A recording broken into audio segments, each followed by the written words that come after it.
നമസ്കാരം. കുല കുണ്ടലിനി ശക്തി.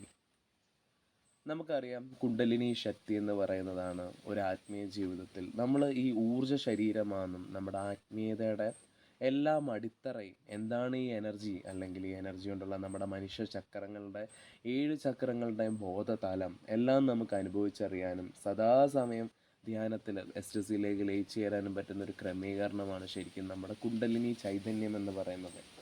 ഒരു വ്യക്തി മഹാസമാധി പോകുന്നത്, അല്ലെങ്കിൽ ഒരു വ്യക്തി ഈ ശരീരം ലെഫ്റ്റ് ചെയ്യുന്നത് പോലും മുകളിലുള്ള ചൈതന്യത്തിനെ ഉയർത്തി നമ്മുടെ ബ്രഹ്മനാഡിയിൽ കൊണ്ടുവന്ന് വെക്കുമ്പോഴാണ്. സുഷുമ്നാഡിയിലെ പ്രാണനെ കൊണ്ടുവന്ന് ബ്രഹ്മനാഡിയിലേക്ക് വെക്കുന്ന സമയത്താണ് നമ്മൾ മഹാസമാധി പോവാന്ന് പോലും പറയപ്പെടുന്നത്.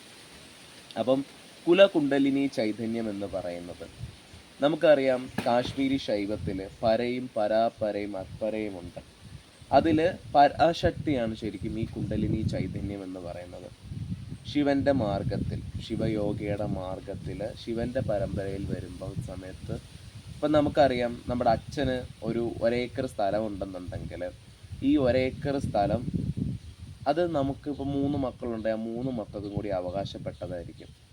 അതേപോലെ തന്നെ ഒരു വ്യക്തി ഒരു ലൈഫ് ടൈമിലേക്ക് വരുമ്പം തന്നെ ഈ കുലകുണ്ടലിനി ചൈതന്യം ജനന സമയത്ത് തന്നെ കൂടെ ഉണ്ടാവും.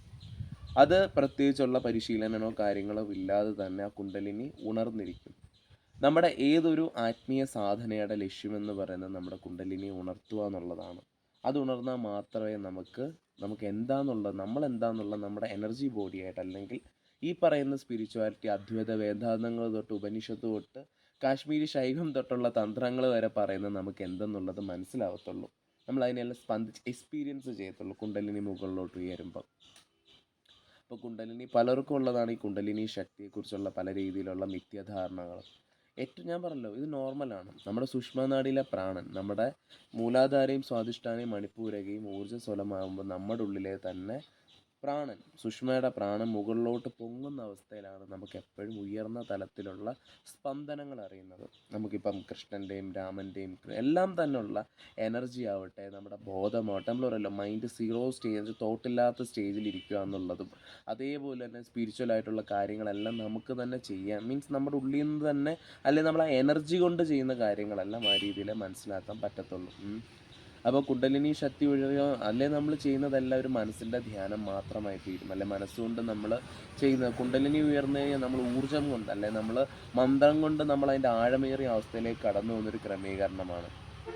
അപ്പം പരാശക്തിയുടെ അതേപോലെ തന്നെ കുലകുണ്ടലിനി ചൈതന്യം എന്ന് പറയുന്ന സമയത്ത് തന്നെ ശിവൻ്റെ മാർഗത്തിൽ വരുന്നത് കൂടാതെ തന്നെ ഈ നമ്മുടെ പരമ്പര, ഇപ്പോൾ പറയാം, ഒരു കുലത്തിൽ ജനിച്ചു കഴിഞ്ഞാൽ 7 ജന്മം എടുത്താണെങ്കിൽ ആ കുലത്തിൽ ജനിച്ച വ്യക്തി ഇതായിരിക്കുമെന്ന് എന്ന് വെച്ചാൽ കഴിഞ്ഞാൽ അവരുടെ കുണ്ടലിനി ഉയരുമെന്നാണ് പറയുന്നത്. അപ്പോൾ അതേപോലെ തന്നെയാണ് നമ്മുടെ ഒരു വീട്ടിലൊരു